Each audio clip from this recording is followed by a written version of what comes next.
kita mulai pembelajaran pada pagi hari ini, marilah kita berdoa menurut agama masing-masing. Silakan Mbak Enda dipimpin doanya.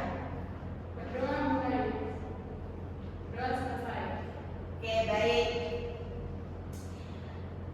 Minggu lalu kita sudah belajar mengenai tentang pencernaan. Pencernaan, oke, pencernaan. Nah, sekarang kita belajar tentang pencemaran lingkungan. Adapun tujuan belajar kali ini adalah untuk mengetahui penyebab pencemaran, khususnya pada pencemaran air, menjelaskan dampak pencemaran terhadap lingkungan dan memberikan solusi untuk mengurangi pencemaran serta merancang solusi melalui proyek berbasis STEM. Nih, pernahkah kalian melihat kondisi seperti ini? Ini kondisi apa? Sampah yang menumpuk di pinggir pantai. Nah, pencemaran ini dapat menyebabkan kualitas air laut itu dapat menurun, sehingga jika dibiarkan akan menjadikan seperti bencana kecil. Contohnya adalah ketika agresi, maka sampah-sampah itu akan naik ke pemukiman warga atau lingkungan sekitar. Jadi di pinggir pantai itu nanti sampah-sampah tersebut akan terbawa oleh arus dan menjadikan tempat-tempat sekitar kotor. Iya. Jadi apa itu pencemaran? Pencemaran air adalah masuknya zat sampah atau makhluk hidup ke dalam perairan sehingga kualitas air menurun dan tidak dapat digunakan sebagaimana mestinya. Air yang bersih seharusnya tidak berwarna, tidak berbau, dan aman bagi makhluk hidup.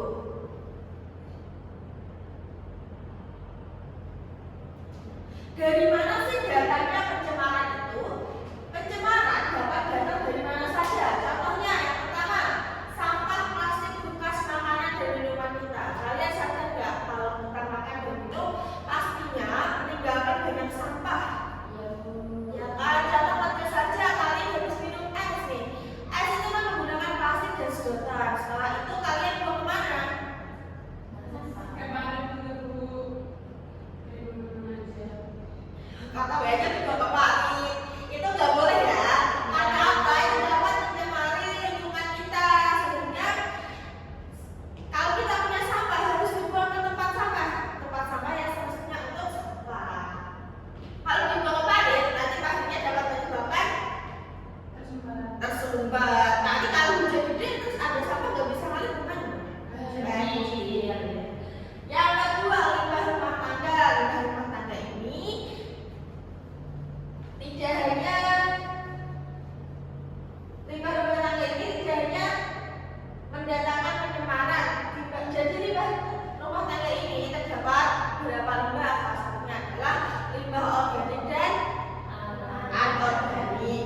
Limbah organik sendiri terdiri dari sampah-sampah bekas memasak. Contohnya sayur-sayur yang tidak terpakai. Jadi itu termasuk limbah organik. Limbah organik ini tidak dapat mendatangkan pencemaran karena limbah organik ini dapat terurai dengan sendirinya oleh alam. Yang kedua, limbah anorganik. Ada yang tahu contoh limbah anorganik itu apa?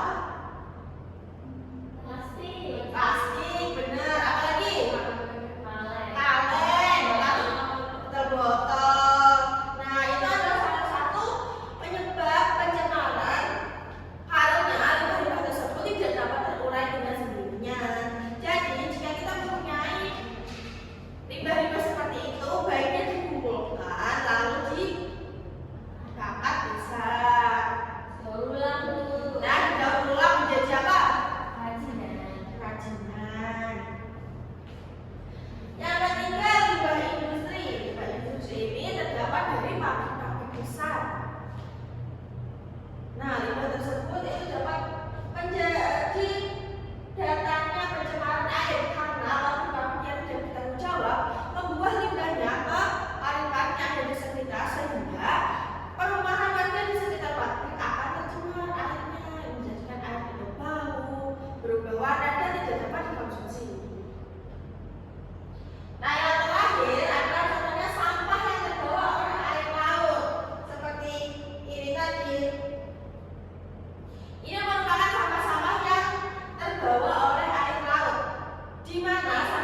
laut. Nah, jika airnya tercemar, maka ekosistem tersebut akan rusak. Terus menjadi sumber penyebaran berbagai penyakit. Kenapa dikatakan menjadi sumber penyebaran berbagai penyakit? Karena jika ada sampah-sampah yang tidak terurai atau terbuang secara baik, itu akan menyebabkan salah satunya kan tadi ada banjir. Nah, jika ada banjir, maka nyamuk-nyamuk itu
Silahkan dicermati LKPD yang sudah Ibu bagikan. Setelah itu dikerjakan. Jika tidak ada yang bagian kurang paham, kalian bisa menanyakannya ke Ibu ya. Iya, Bu.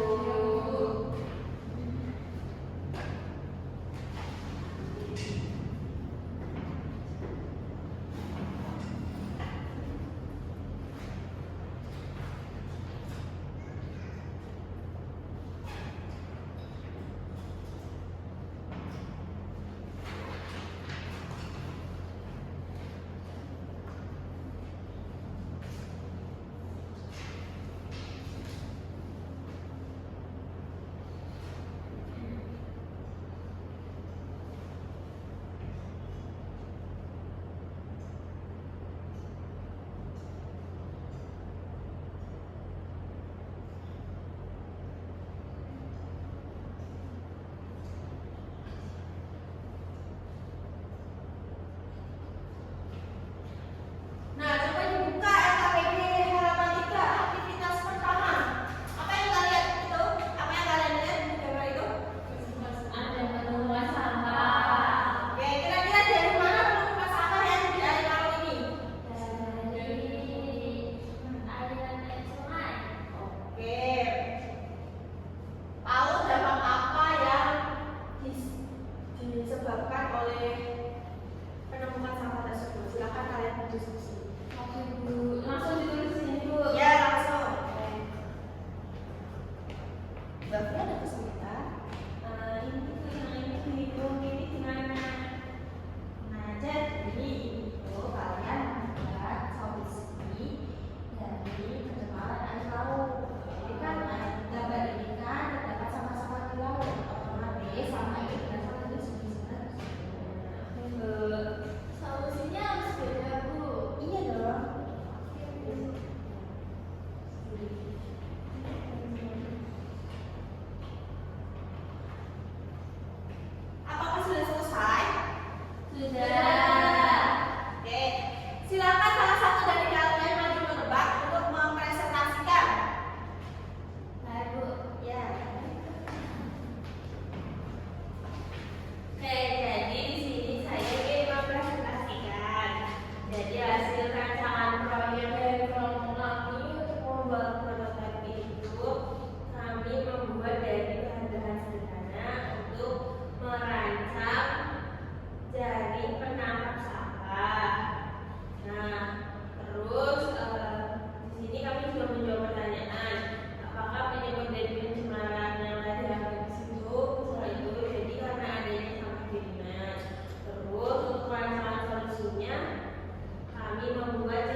18